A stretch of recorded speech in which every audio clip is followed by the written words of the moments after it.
Morning glory, evening grace, brother. It's just great to have everybody back along with us here with a word awakening as we continue here critiquing the book God Is Not Great by Professor Christopher Hitchens. And we've been looking at intelligent design, the case for intelligent design rather than Darwinian evolution.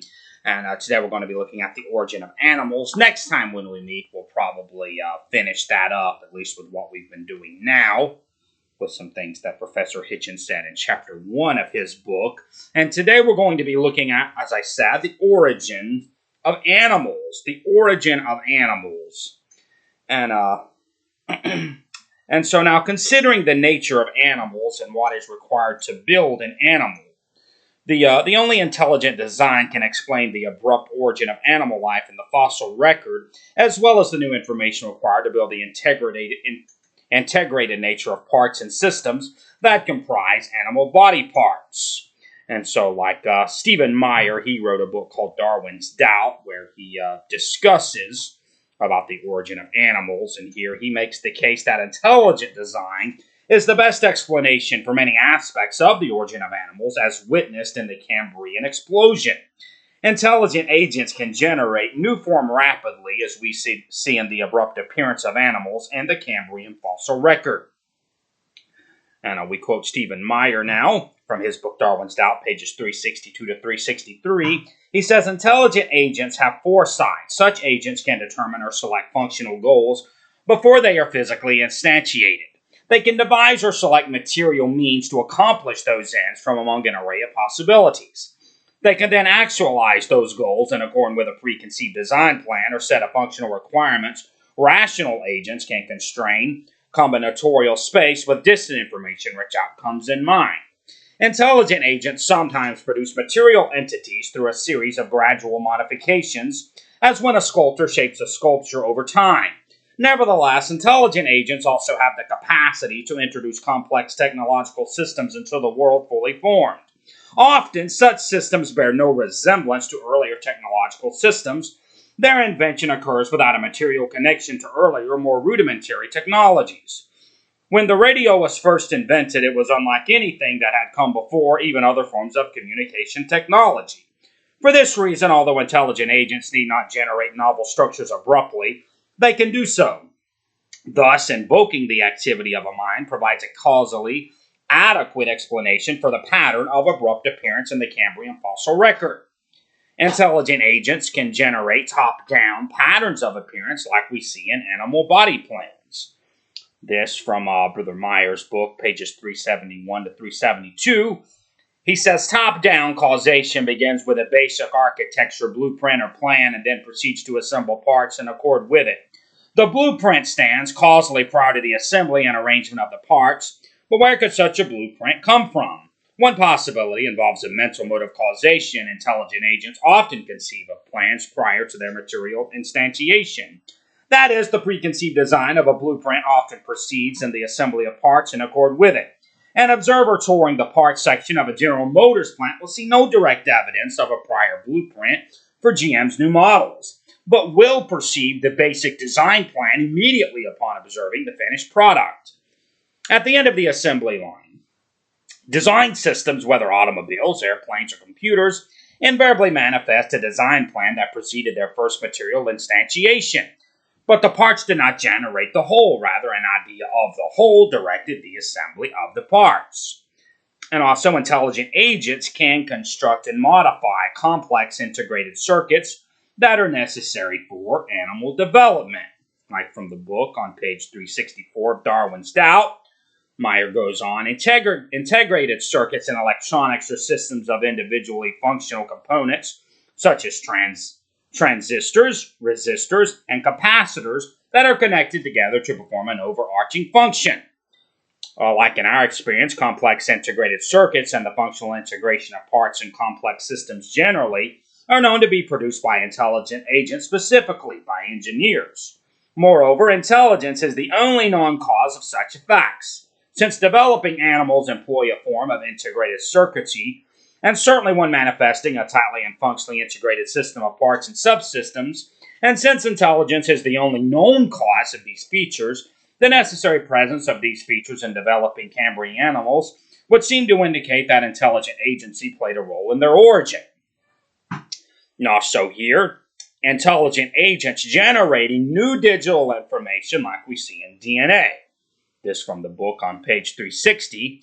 Intelligent agents, due to their rationality and consciousness, have demonstrated the power to produce specified or functional information in the form of linear sequence-specific arrangements of characters.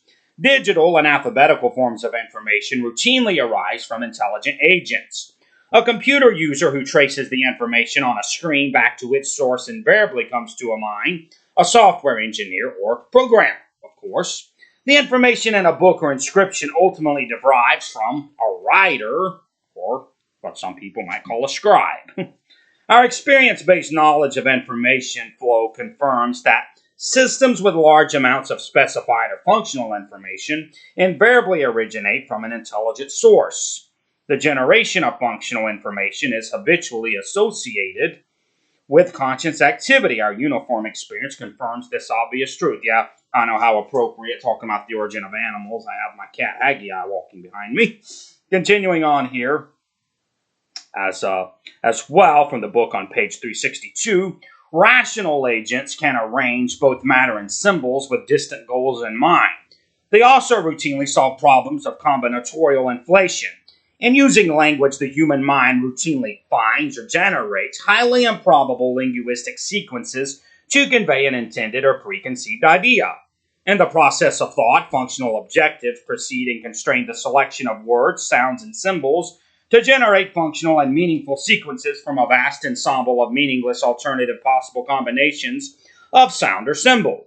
Similarly, the construction of complex technological objects and products such as bridges, circuit boards, engines, and software, they result from the application of goal-directed constraints. So indeed, in all functionally integrated complex systems where the cause is known by experience or observation, designing engineers or other intelligent agents applied constraints on the possible arrangements of matter to limit possibilities in order to produce improbable forms, sequences, or structures.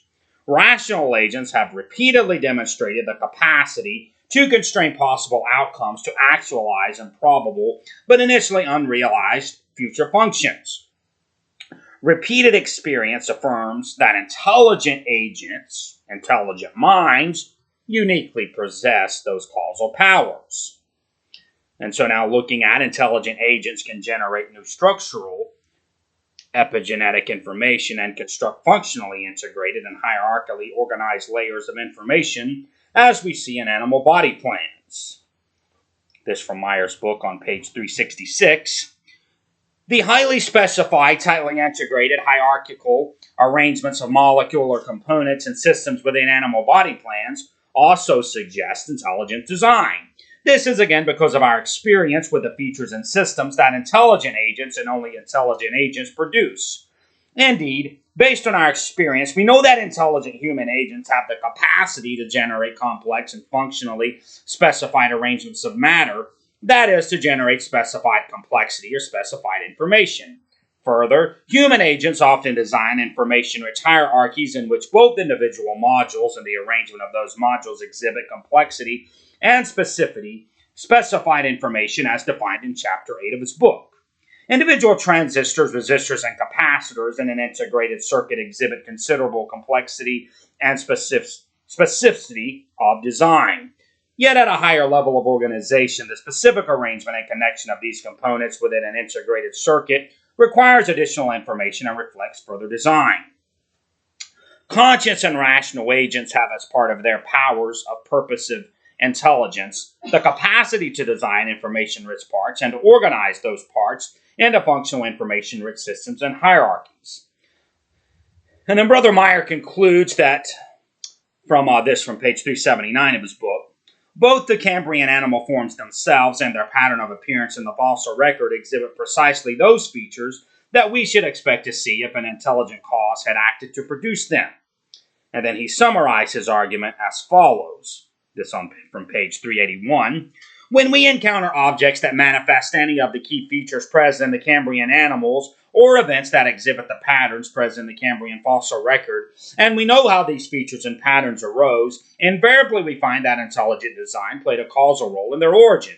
Thus, when we encounter these same features in the Cambrian event, we may infer, based upon established cause and effect relationships and uniformitarian principles, that the same kind of cause operated in the history of life.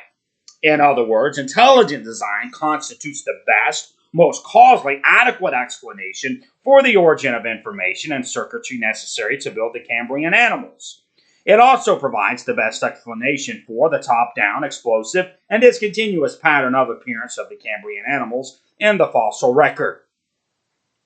And that's what we have today, looking at the origin of animals. I said next time we'll be wrapping this up, looking at the origin of humans. And thank you so much for being with us today, and we'll see you next time. Until the daybreak and the shadows flee away, I am Dr. Cooper, and I love you, and I appreciate you.